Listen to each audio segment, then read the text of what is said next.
बेटी, उसका शोहर और 5 बच्चे, पूरी फैमिली मिलके जराइम करती है। बानो सूतरवाली के नाम से मशहूर थी। इनका जद्दी पुश्ती कारोबार जो है वो मंशियात का कारोबार था।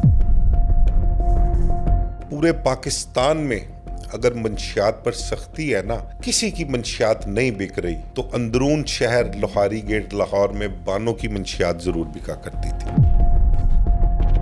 ऊपर से चीकू लटकाना, उसमें पैसे रखने, पैसे ऊपर खींच लेने, ऊपर से मंशियात जो है नीचे इन्होंने दे देनी। इस खानदान पर कम से कम कुछ 100 से 150 मुकदमात दर्ज हैं। बानो बीबी जो है वो जेल जाती रही है। इन्होंने मंशियात जितनी भी फरोख्त की है ना वहां पर, वो पुलिस की सरपरस्ती में किया है। बानो बीबी के 5 बेटे हैं, उनका अंजाम क्या हुआ? आतिफ चौधरी, एक महबूब लंबा हुआ करता था आतिफ चौधरी का साथी, ऑलमोस्ट सबके साथ इस खानदान की मुखालफत थी। बेशुमार दफा इनकी क्रॉस फायरिंग हुई है आपस में। रिजवान पत्तो है ना, उसका एक मरतबा पुलिस मुकाबला होता है आबिद बॉक्सर के साथ। वो उसके साथ तफ्तीश करता है, उसको 3rd डिग्री यूज करता है, उसको उल्टा भी टांगता है, तो उसकी पत्तों की हालत हो जाती है खराब।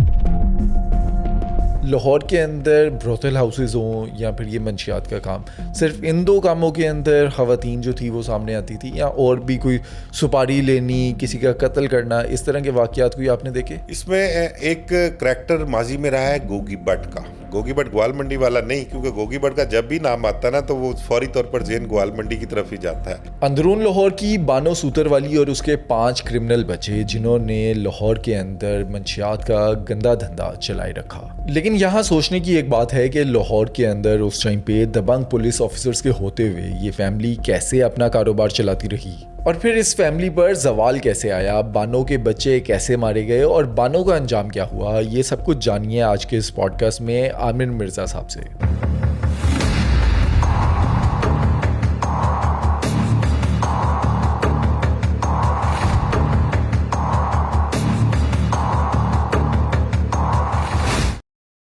मिर्ज़ा साहब, अगर 90s के वाक़यात की बात करें जहाँ पर हम देखते हैं टॉप 10 इश्तिहारी, वहीं पर हम एक गैंग ऐसा देखते हैं जो पूरी पूरी एक फैमिली पर मुश्तमिल है। नाना की बात करें, बेटी, उसका शोहर और 5 बच्चे, पूरी फैमिली मिलके जराइम करती है। अब इनके कारनामे क्या क्या थे, पुलिस ने कैसे पकड़ा, इनका अंजाम क्या हुआ? भट्ट साहब, ये एक ख़ानदान है अंदरून लोहारी गेट का, बड़ा मशहूर मारूफ ख़ानदान है। और ये ख़ानदान जो मशहूर है, इसकी जो शोहरत की वजह है वो मंशियात का कारोबार था। ये बानो बीबी जो है ना, माई बानो के नाम से, बानो सूतरवाली के नाम से मशहूर थी। इनका जद्दी पुश्ती कारोबार जो है वो मंशियात का कारोबार था। आपको मैं बताऊं कि पूरे पाकिस्तान में अगर मंशियात पर सख्ती है ना, किसी की मंशियात नहीं बिक रही तो अंदरून शहर लोहारी गेट लाहौर में बानों की मंशियात जरूर बिका करती थी। किसी दौर में भी इनकी मंशियात जो है वो बंद नहीं हो सकी। पुलिस रेड करती थी, उस रेड के कुछ कह लें कि चंद घंटों के लिए अगर मंशियात बिकनी बंद हो जाए उस रेड के दौरान तो हो जाए, अदरवाइज उस रेड के बाद फिर मंशियात वैसे ही वहाँ पर बिकना शुरू होती थी।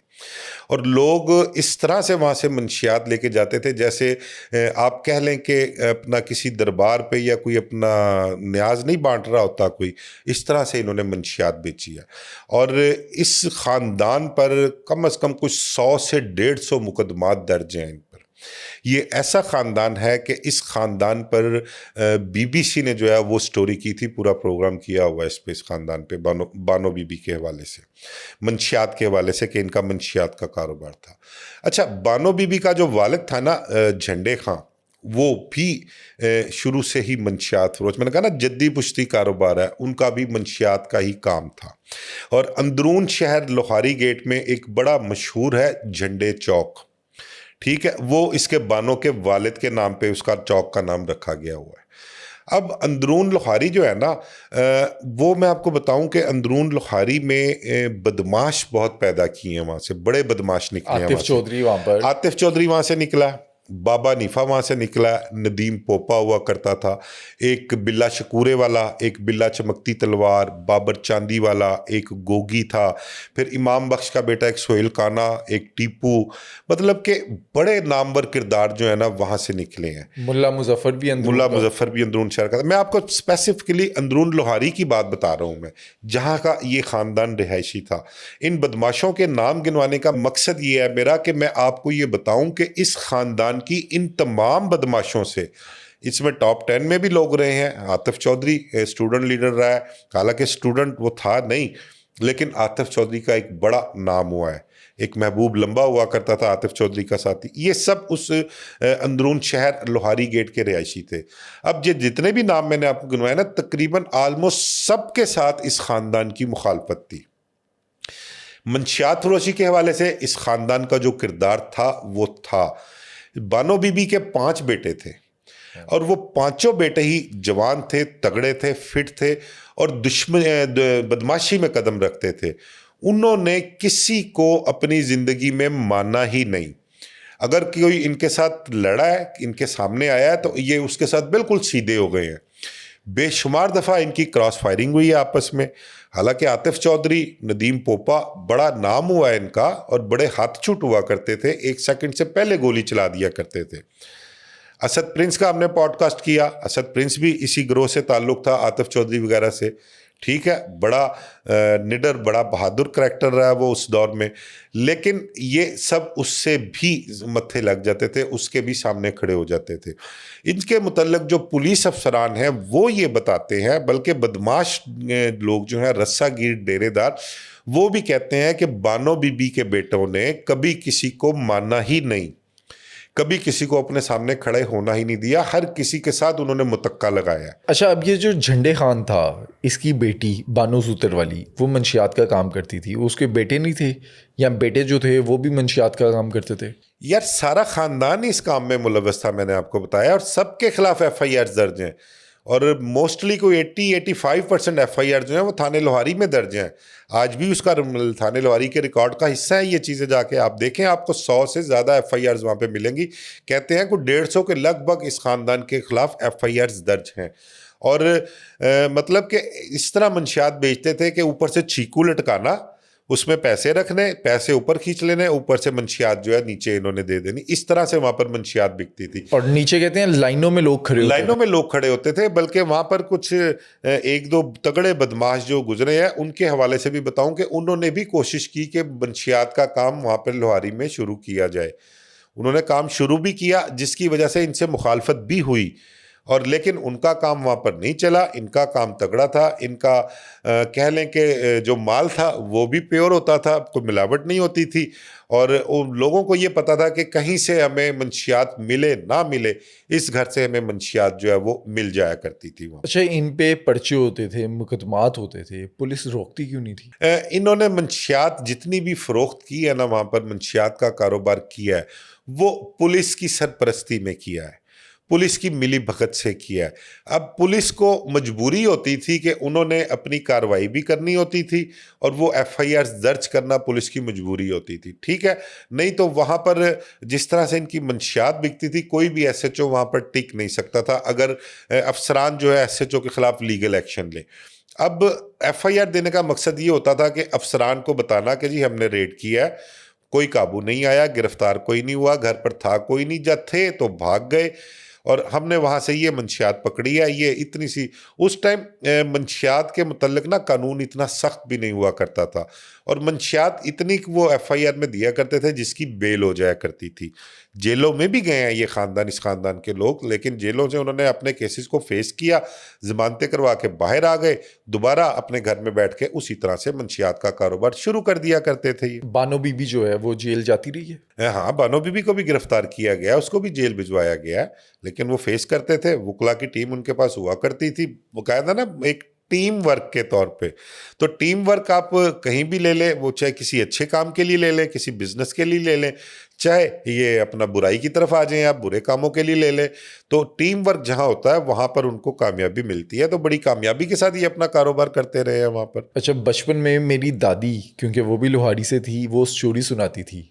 वो बताती थी कि बानो सूतरवाली जो है वो चोरी के बर्तन जो है वो बेचा करती थी। इस खानदान पे मैं आपको बताऊं कि मंशियात के अलावा चोरी, डकैती, पुलिस मुकाबलों के पर्चे, कत्ल के पर्चे, इक़दाम कत्ल के पर्चे, तकरीबन हर दफात के तहत हर नौयत के मुकदमात इस खानदान के खिलाफ दर्ज हैं और ये वाकई में इन मामलात में मुलव्वस हुआ करते थे। और बानो बीबी की मैं आपको बताऊं, माई बानो ने जो अपनी ज़िंदगी गुजारी है ना, वो बड़ी मर्दानावार ज़िंदगी गुजारी है। उसको तो माई तो अब खैर खातून के हवाले से उसको कहते थे माई बानो, लेकिन वो मर्दों से भी 4 हाथ आगे हुआ करती थी और बड़ी मतलब कि बदमाशी उसने की है। उसके सामने कोई आम बंदा जो है वो खड़ा नहीं हो सकता था।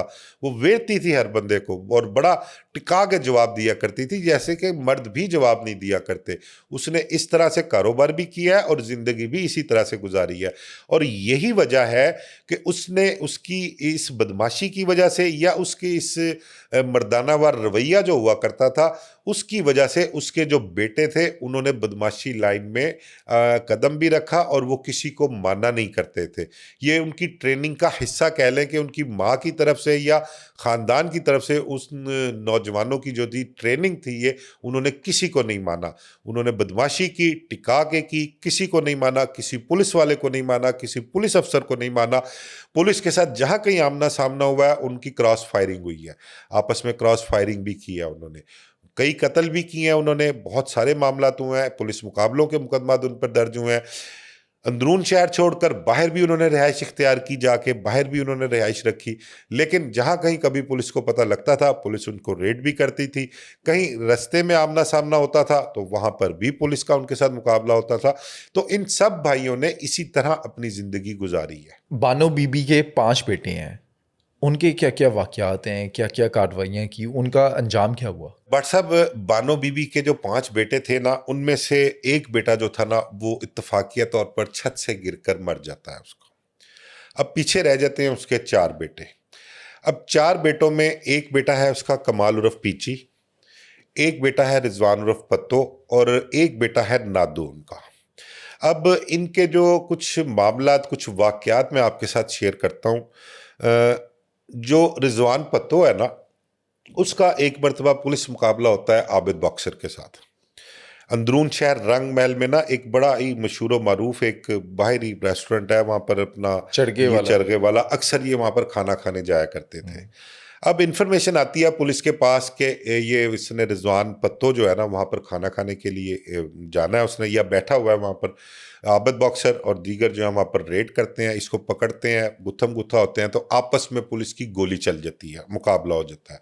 लेकिन उस मुकाबले में ये पत्तो जो है ना वो पकड़ा जाता है, काबू आ जाता है। अब इसको पकड़ के ले जाती है पुलिस।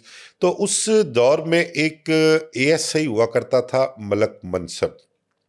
अच्छा, इससे पहले ना पत्तों ने एक नाके पर फायरिंग की थी, बड़ा इंटरेस्टिंग सा वाक़या है।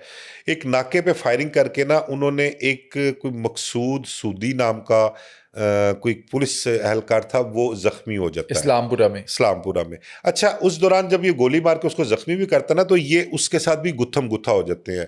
अब वो गुत्थम गुत्था जब होते हैं ना, तो वो पुलिस एहलकार जो होता है वो इसके ना शोल्डर पर दांत काटता है और बड़ी ज़ोर से काटता है। मतलब कि वो बताता है कि मैंने जो दांत काटे हैं ना उसके निशान कुछ जल्दी ख़त्म होने वाले नहीं हैं। उसके बाद ये मुकाबला जो आबिद बॉक्सर के साथ होता है, वहाँ पत्तो को जब वो गिरफ्तार करते हैं, तो एक मलक मनसब नामी थानेदार हुआ करता था उस दौर में। वो कहते हैं कि मलक मनसब जो है ना, वो अफसरान को कहता है कि जी ये रिजवान पत्तो जड़ा ना तफ्तीश वास्ते मैनू दे दियो, मैं इहदे चो बड़े कतल तानू कढ़ के देंगा, इन्हें बड़े कतल कीते ने। वो उसके साथ तफ्तीश करता है, उसको 3rd डिग्री यूज़ करता है, उसको उल्टा भी टांगता है, तो उसकी पत्तों की हालत हो जाती है ख़राब। उसको हॉस्पिटलाइज किया जाता है, प्राइवेट हॉस्पिटल ले जाते हैं, इलाज माल जब पता लगता है कि उसके गुर्दे अफेक्ट हो गए हैं। अब पुलिस वालों को अपनी पड़ जाती है। अब बानो बीबी का सारी लाहौर पुलिस को पता था कि वो एक इंतहाई ख़तरनाक लेंज किस्म की खातून है और उसने हमें माफ़ी नहीं देनी अगर पुलिस कस्टडी में उसका बेटा मर जाता है तो। अब वो क्या करते हैं कि वो इससे जान छुड़वाने की कोशिश करते हैं। एक ग्वाल मंडी का गालबन कोई काउंसलर हुआ करता था, सूदा नाम था उनका, वो उसको मैनेज करते हैं उसका ताल्लुक होता है इस ख़ानदान से, उसको मैनेज करके रिजवान पत्तो को उसके हैंडओवर करते हैं और यहाँ से अपनी जान छुड़वाते हैं। अब वो इंटेरोगेशन, पुलिस एनकाउंटर, वो पुलिस वाले को जो गोली मारी थी, जो उसने मलक मनसब ने कत्ल निकालने थे, वो सब बीच में रह गए, पुलिस वालों को अपनी पड़ गई और पत्तो को से हाथ जोड़ के इन्होंने जान छुड़वाई और उसके हैंडओवर किया कि लो जी इसको आप ले जाइए। बच उसके गया। बाद उसका इलाज मालजा होता है, ठीक हो जाता है, वो पत्तो जो है वो अभी तक स्टिल अलाइव है। वो ये अभी कोई इस बात को भी मेरा ख्याल को 25 एक साल गुजर चुके हैं, लेकिन अभी तक वो कहते हैं कि जिंदा है पत्तो। लेकिन कहाँ पर है ये नहीं पता। कहाँ पर है ये नहीं पता। उसके मुतल्लिक जो कहा जाता है वो कहते हैं कि आज से कोई 20 साल 22 साल पहले वो यहाँ से पाकिस्तान से स्किप करके अब्रॉड कहीं चला जाता है और वहाँ से वो किस कंट्री में गया, आगे कहाँ गया, ये अभी तक सही तौर पर किसी को नहीं पता। मुतज़ाद इत्तलात हैं, कोई ऑस्ट्रेलिया में कहता है, कोई कनाडा में कहता है, मतलब कि कन्फर्म किसी को नहीं पता कि वो एक्चुअल है कहाँ।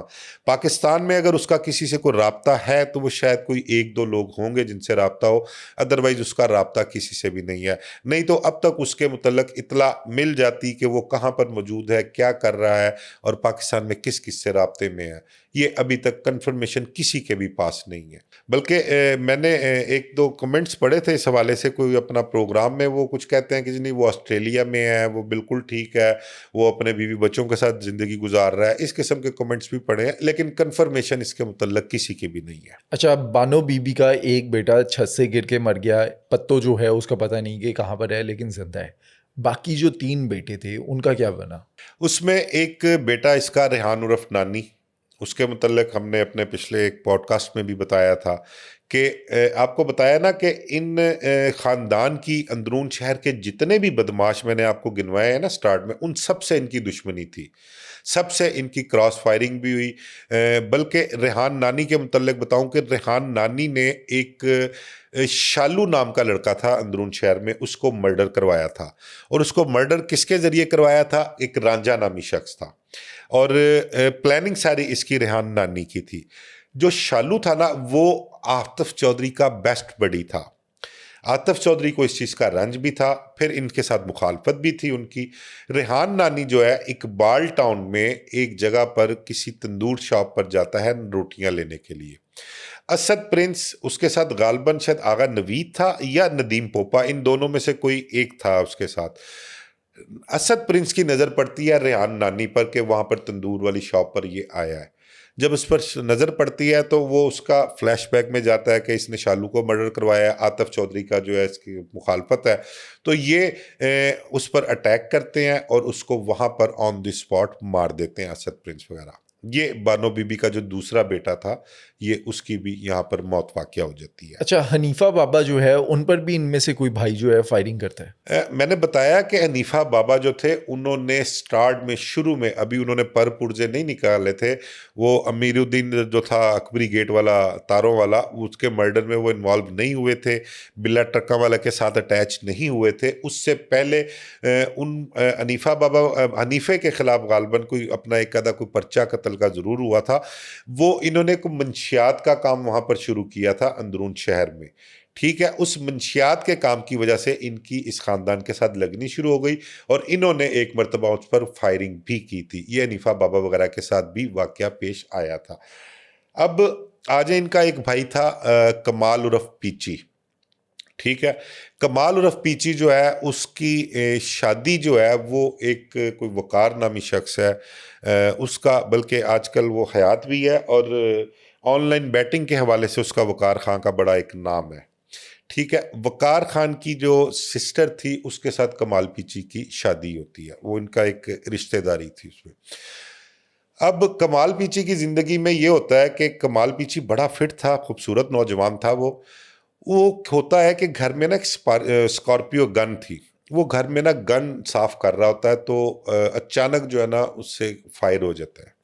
अब वो फायर उसकी कमाल पीची की जो बीवी थी ना उसके पेट में फायर लगते हैं। वो ज़ख्मी हो जाती है बड़ी। वो खैर उसको फौरी तौर पर उठाकर हॉस्पिटल ले जाते हैं, बड़ी मुश्किल कहते हैं कि उसकी जान बची थी। अच्छा, उस पे अब जो वक़ार खान था वो इल्ज़ाम लगाया करता था कि ये इसने जानबूझ के, कमाल पीची ने, वो उनकी काफ़ी आपस में ना रंजिश भी रही या आपस में एक नाराज़गी भी रही, इस हवाले से आपस में काफ़ी इनके चलते रहे। लेकिन वो बाद में खैर क्लियर हुआ कि नहीं, वो वाक़ई में इत्तफ़ाक़िया तौर पर फायर हुआ था और वो ज़ख्मी हो गई थी। फिर बाद में उसका इलाज मुआलजा कराया, वो बच भी गई उसके बाद। अब कमाल पीची भी बदमाशी की लाइन में पूरा था, वो भी किसी को नहीं माना करते थे। वो भी उस दौर के बड़े बड़े तगड़े लोग जो थे, बदमाश थे, डेरेदार रस्सेदार थे, उनके साथ ताल्लुकात थे। अब एक मामला कुछ होता है रॉयल पार्क का। रॉयल पार्क में कमाल पीची जो है ना, वो अपने साथियों के साथ जाता है, एक फिल्म का ऑफिस होता है, वहाँ पर जाता है किसी को मिलने के लिए। गालिबन मलक एहसान नाम है उनका, उनको मिलने के लिए जाता है वहाँ पर। तो वहाँ पर वो मिलते नहीं, तो ये वहाँ से नीचे वापस आ जाते हैं और नीचे दाल चावल खाने शुरू कर देते हैं। अच्छा, अब इसके साथ होता कौन है? कमाल उर्फ पीची एक हनीफ कमांडो हुआ करता था मजंग का। वो बड़ा ही बहादुर, बड़ा जिद्दार लड़का हुआ करता था। गालिबन मोटर मैकेनिक हुआ करता था वो, लेकिन बहादुर था और बड़ा फिट लड़का था। एक हाजी हाजी नाम का शख्स होता है, वो उसका ताल्लुक समनाबाद से था। मियाँ असलम इकबाल जो है ना, उनके घर की बैक साइड पे उसका घर था। वो मियाँ असलम इकबाल के साथ भी अच्छा ताल्लुक था, वो साथ होता है। इसके अलावा एक और शख्स हाजी जमील उर्फ हाजी जीली, वो ड्यूटी फ्री शॉप पे काम करता है, ये भी साथ होते हैं। अच्छा, बड़ा इंटरेस्टिंग वाक़या है ये जो मैंने आपको नाम गिनवाए ना, हाजी जीली हो गया, वो हाजी जो समनाबाद वाला है, इनका सबका ताल्लुक नवीद सईद से बड़ा अच्छा होता है। ड्यूटी फ्री शॉप का एक बड़ा मशहूर व मारूफ किरदार रहा है पठाने खां। पठाना पठाना उसको कहते थे, जो नवीद सईद के साथ मर्डर हुआ था रायवन रोड पर, वो भी ड्यूटी फ्री शॉप पर होता था। अच्छा, उन दिनों ना ये सब लोग इकट्ठे होके रेस कोर्स में वॉक किया करते थे। अच्छा, हम भी रूटीन में, मैं और एक और दोस्त हमारा, हम भी रूटीन में जाया करते थे वॉक पूछा करने वहाँ पे रेस कोर्स में। तो इनसे, नवीद सईद वगैरह से हमारा अक्सर वहाँ टाकरा हो जाता। वॉक के बाद को 5-10 मिनट 20 मिनट हमने वहाँ गुफ्तगू भी करनी, बैठ के गपशप लगानी। जिस दिन ये वाकया होता है ना कमाल पीची वाला, उस दिन होता यह है कि वहाँ पर हम बैठे हुए हैं, बात हो रही है, हाजी जमील उर्फ जीली ये वहाँ पर मौजूद है हमारे साथ। तो बाद में हमें पता लगता है, उस वक्त नहीं, वो कुएं के बाद पता लगता है कि वो हाजी जमील जो है ना, उसको कॉल आती है पठाना की। वो पठाना कहता है कि यार पीची दी कॉल आई है, उन्हें लक्ष्मी चौक जाना है, तो तुसी आ जाओ, फिर इकट्ठे चलने हैं। ये यहाँ से रेस कोर्स से चले जाते हैं ड्यूटी फ्री शॉप पे। ड्यूटी फ्री शॉप से ये कमाल पीची वगैरह सारे इकट्ठे होते हैं, ये चले जाते हैं लक्ष्मी चौक और रॉयल पार्क। पठाना साथ नहीं जाता, उसको कोई काम पड़ जाता है या नवीद सईद उसको बुलवा लेता है। नवीद सईद के बहुत क्लोज था वो अपने किसी काम चले जाते हैं। तो ये हाजी जमील, हनीफ कमांडो, वो हाजी और ये कमाल पीची वगैरह, ये सब चले जाते हैं वहाँ पर लक्ष्मी चौक, मलिक एहसान के पास। मलक एहसान के पास, उस मलक एहसान को मिलने जाते हैं, लेकिन मलक एहसान वहाँ पर होता नहीं है। अब ये वहाँ से नीचे आते हैं, नीचे आके ना एक वो तबाक के साथ एक रेडी लगी हुई है दाल चावल की, ये वहाँ पर दाल चावल खाने के लिए बैठ जाते हैं। जब ये वहाँ पर दाल चावल खा रहे होते हैं तो अचानक इन पर हमला होता है और इस कदर शदीद फायरिंग होती है कि वहाँ पर ये चारों जो हैं, इनको गोलियां लगती हैं, ये ज़ख्मी हो जाते हैं। इसके अलावा भी कोई 3-4 लोग जो होते हैं वहाँ पर ज़ख्मी हो जाते हैं। अब इस वाक़े में हाजी जमील जो है वो ज़ख्मी होता है, कमाल पीची जो है उसकी डेथ हो जाती है, वो समनाबाद वाला मियाँ असलम इकबाल का मल्लेदार हाजी, उसकी भी डेथ हो जाती है, और हनीफ कमांडो, ये तीनों जो हैं उसमें मारे जाते हैं।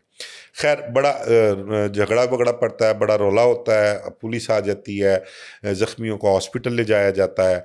तो उसमें फिर पता लगता है कि FIR में नाम जो है वो मलक एहसान का नाम आ रहा है। उसमें कोई मलक अमजद नामी कोई शख्स था और साथ उसके लोग थे जिन्होंने अटैक किया था। बाद में नाम जो पता लगा उसके बाद कि मलक अमजद नामी कोई शख्स था जिसने अटैक किया था, और उसकी भी कोई शायद इनसे कोई दुश्मनी थी या कोई मामला थे। बहरहाल उसके बाद कमाल पीची का जो बाप था वो यहाँ पर क्लोज होता है। अब पीछे रह जाता है कि बानो बीबी का एक और बेटा नादू। अच्छा। नादू जो है, अब नादू को पीछे जो है वो अंदरून शहर की जो मुखालफत थी, जो बदमाश थे, आतिफ चौधरी वगैरह, आतिफ चौधरी के दोस्त थे, वो सब उसके पीछे होते हैं। एक महबूब लंबा मैंने स्टार्ट में आपके साथ जिक्र किया था, आतिफ चौधरी का यार गार था। अब महबूब लंबा वो है जो आतिफ चौधरी के साथ हुआ करता था। एक मरतबा आबिद बॉक्सर के साथ पुलिस एनकाउंटर हुआ पंजाब असम्बली की बैक साइड पे ड्यूटी फ्री शॉप, वहाँ पर आबिद बॉक्सर का और इनका पुलिस मुकाबला होता है। उस पुलिस मुकाबले में ये महबूब लंबा गोली लगने से जख्मी भी हुआ था और क्लाशनकोफ इसके हाथ से छूट गई थी, गिर गई थी, तो ये वहाँ से निकल गए थे। ये महबूब लंबा वो करैक्टर है। अब महबूब लंबा और एक और शख्स उल्लू नामी शख्स था, नौजवान था, वो भी बदमाशी लाइन में काम कर, या इनका कह लें कि शूटर था या इनका करिंदा था। ये दोनों जो है, इनको लोहारी में ये नादू टक्कर जाता है। जब ये नादू का आमना सामना होता है तो ये फायरिंग करके उसको नादू को भी मार देते हैं। तो ये देखें कि अब यहाँ पर बानो बीबी के जो 3 बेटे हैं वो भरी जवानी में सिर्फ क्या बदमाशी के नाम पर उन्होंने किसी को नहीं माना, भरी जवानी में कत्ल हो गए। वो उन तीनों की जिंदगी का बाप खत्म हुआ। एक बेटा जो था वो छत से गिर के मर गया।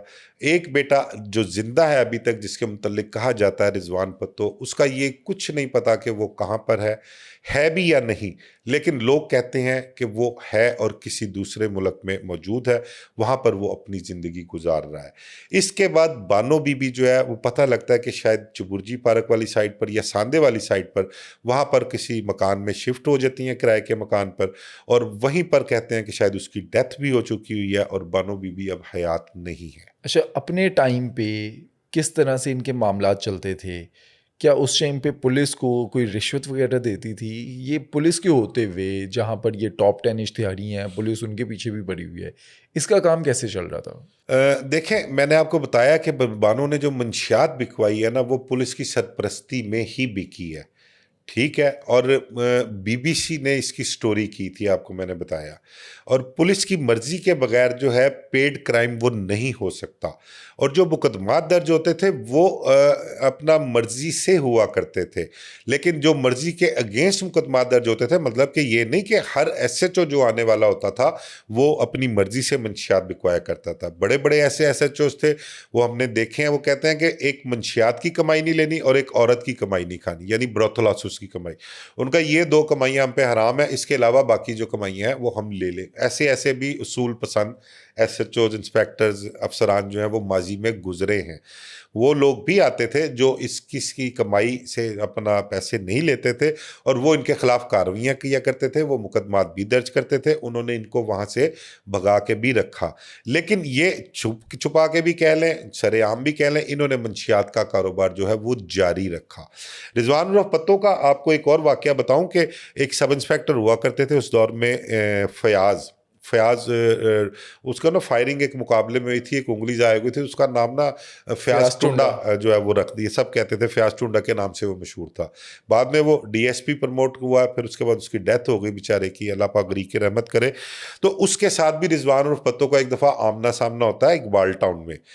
गालबन एक एहसान बट जो उस वक्त गालबन वो भी सब इंस्पेक्टर ही था, आजकल डीएसपी है।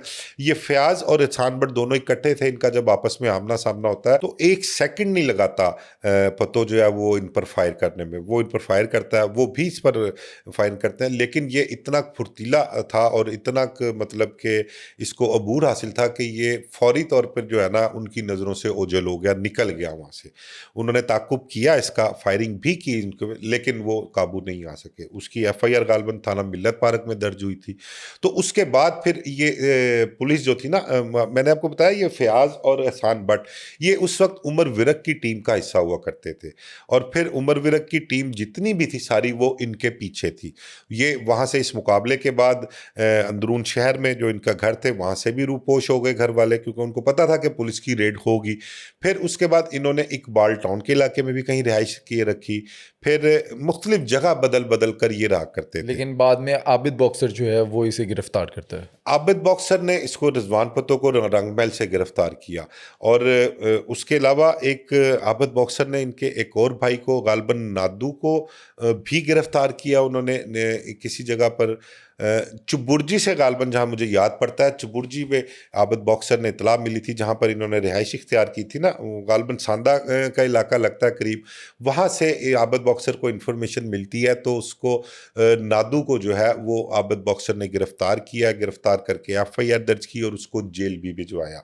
अब मैं कहा ना कि ये मुख्तलिफ मुकदमात में जेल जाते रहे हैं, लेकिन ये मुकदमात को फेस करते थे। एक टीम वकला की इनके पास हुआ करती थी जो इनके केसेस पर सू करती थी, और बल्कि एक बड़ा मशहूर मारूफ करैक्टर उस दौर में हुआ करता था, आजकल मुझे उसके स्टेटस का पता नहीं कि स्टेटस क्या है, अकबरी मंडी का एक करैक्टर हुआ करता था, सलाउद्दीन भट्ट।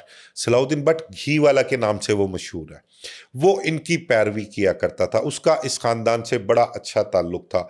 अब वो ताल्लुक किस नौयत का था इस चीज़ का मुझे अंदाज़ा नहीं है, लेकिन वो इनके मुकदमात की पैरवी भी किया करता था, इनके पीछे भी आया करता था, और कह लें कि वकला की टीम जो हुआ करती थी उनको वो हैंडल किया करता था।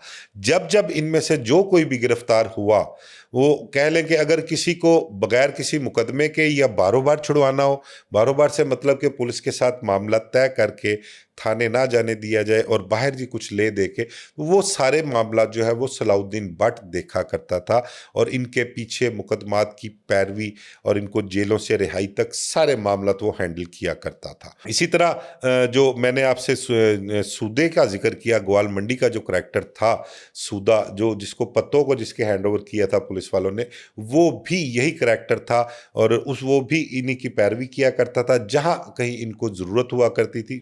सियासी बंदा था, असर रसूख था उस दौर में, काउंसलर लेवल जो था ना वो एक बड़ा अच्छा लेवल हुआ करता था, खासकर थानों की सतह पर। एक कह लें कि वो उस दौर में काउंसलर जो थे वो मुखबर का किरदार भी अदा किया करते थे, और प्लस जो तगड़े हुआ करते थे उनका एक थाने में अच्छा रिलेशन हुआ करता था, और वो अपनी मनमानियाँ या अपनी मर्जी की सिफारिशें जो थी वो भी मनवाया करते थे, बंदे भी छुड़वा लेते बंदे भी छुड़वाया करते थे। अब वो सूदा और ये सलाउद्दीन भट्ट, ये दो करैक्टर थे जो इस खानदान को सपोर्ट किया करते थे उस हवाले से।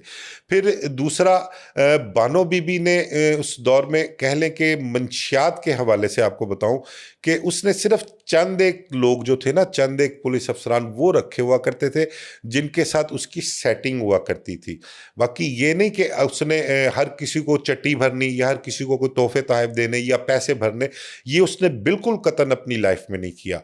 जिनके साथ उसकी सेटिंग होनी थाने की सतह पर, यानी कि खासकर SHO लोहारी गेट, ठीक है, क्योंकि इनका इलाका थाना था, वहां पर इन्होंने मंशियात फरोख्त करनी थी, ये SHO जो आके लगता था उसके साथ सेटिंग रखा करते थे अपनी। जिसके साथ सेटिंग नहीं होती थी उनके खिलाफ दरखास्तें भी दिलवाया करते थे, झूठी सच्ची दरखास्तें देनी कि उनको उलझा के रखें, वो हमारी तरफ रेड ना करें, हमें किसी भी तरफ ना लेके आए, किसी मुकदमे में ना फंसाएं। ये उनका एक क्राइटेरिया रहा है। अच्छा, उस टाइम पे लाहौर में जिस तरह से बानो सूतरवाली एक औरत जिस तरह के जराइम कर रही है, लाहौर के अंदर ब्रोथल हाउसेज हों या फिर ये मंशियात का काम, सिर्फ इन दो कामों के अंदर ख़वातीन जो थी वो सामने आती थी, या और भी कोई सुपारी लेनी, किसी का कत्ल करना, इस तरह के वाक़यात कोई आपने देखे? इसमें एक करैक्टर माजी में रहा है गोगी भट्ट का, ठीक है, गोगी भट्ट ग्वाल मंडी वाला नहीं, क्योंकि गोगी भट्ट का जब भी नाम आता ना तो वो फौरी तौर पर ज़हन ग्वाल मंडी की तरफ ही जाता है।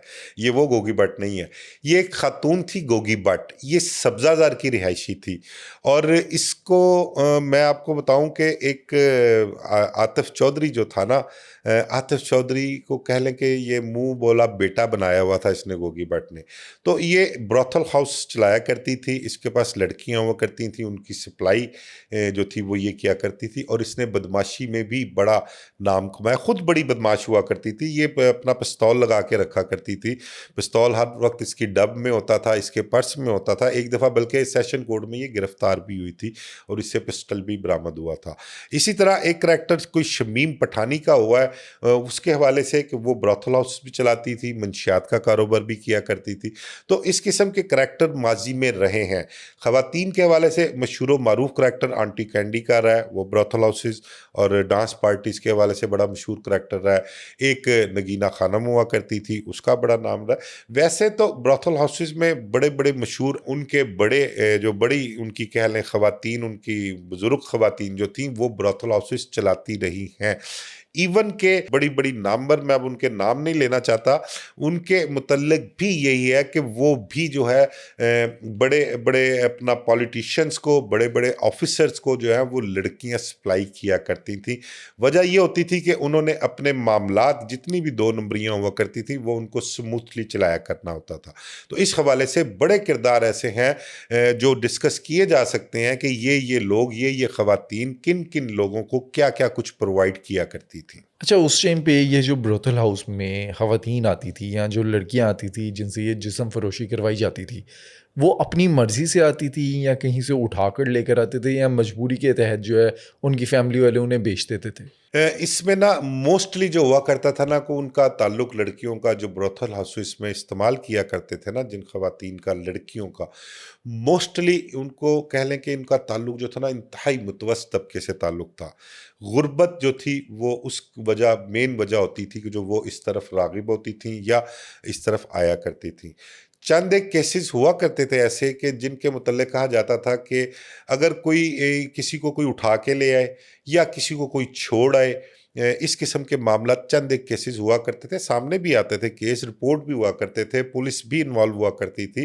बल्कि कुछ ऐसे मामला भी होते थे कि यहाँ से कुछ लड़कियों को जो है वो कराची भिजवा दिया गया।